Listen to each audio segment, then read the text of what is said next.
You see this giant blue thing right here, this protein? We call that an ATP synthase. ATP synthase basically means protein that makes ATP. That is the thing that's going to give us oxidative phosphorylation. How does it run? It runs by having H plus ions flow through it like a windmill or like a water wheel, right?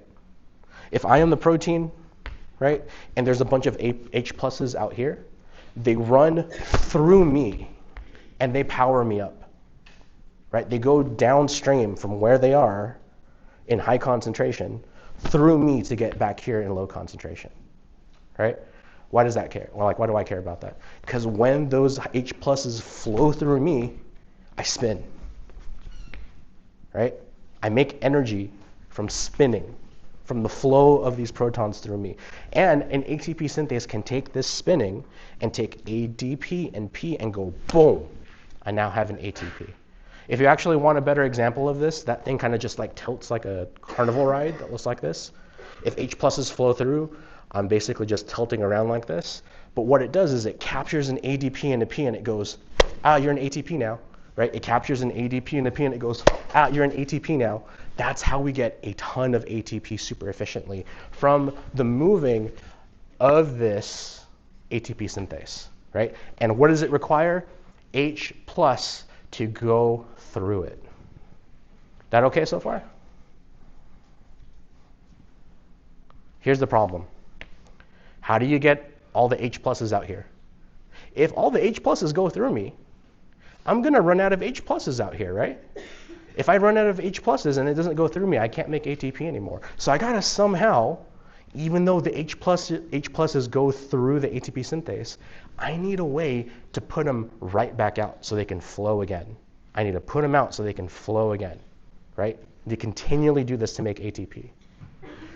That is what the electron transport chain is all about. That's why we need high energy electrons. All right, so let's go back to this red thing over here, the electron transport chain.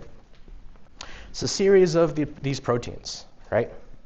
And their entire job is to accept a high energy electron. It actually has a lot of energy. If you use all that energy in one go, it would blow up the mitochondria. So you can't use all that energy in one reaction. So instead, the protein uses a little bit of the energy and then passes the rest of the electron on. It passes it to another protein. It uses a little bit of that energy that's left, passes it to the next protein, uses a little bit, passes it on until all of that energy is used bit by bit by bit by bit. What do these proteins do with that energy? They find H pluses on this side of the membrane and they pump them to this side.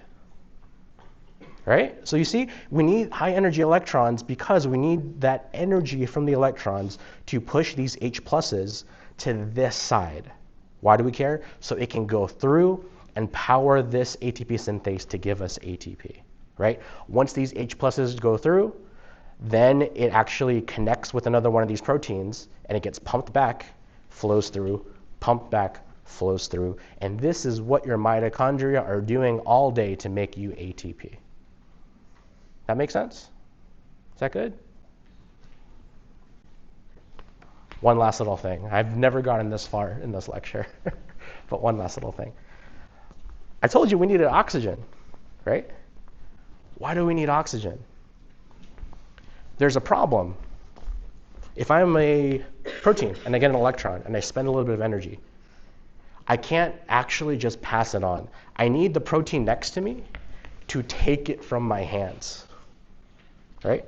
So that's cool. As long as I have another protein over here, it can take it and use it. But what happens to the protein at the end? The protein at the end gets a really low energy electron. It uses its energy to pump an H plus. There's no protein over here to take it off my hands. Right? If that happens, this entire network of proteins gets stuck. Doesn't do anything. You stop making ATP, right? Because you stop making the H pluses. So we actually need something to take this dead electron from the hands of the last protein. What is that? Oxygen. If oxygen is present, it steps in and says, I would like that electron, please. It grabs it and turns into water. right? That's how we make water as a byproduct, right? And if we have oxygen, cool, it pulls that electron, and me as the last protein in this chain, my hands are free. I can continue this process. So when you run out of oxygen or you don't have enough oxygen, the electron transport chain shuts down. It stops working because electrons stop flowing through this electron transport chain. If that happens, H pluses stop being moved out here. If that happens, the H pluses can't go through here. And what you're left with is a system designed to make ATP that can't, has no energy source to do it.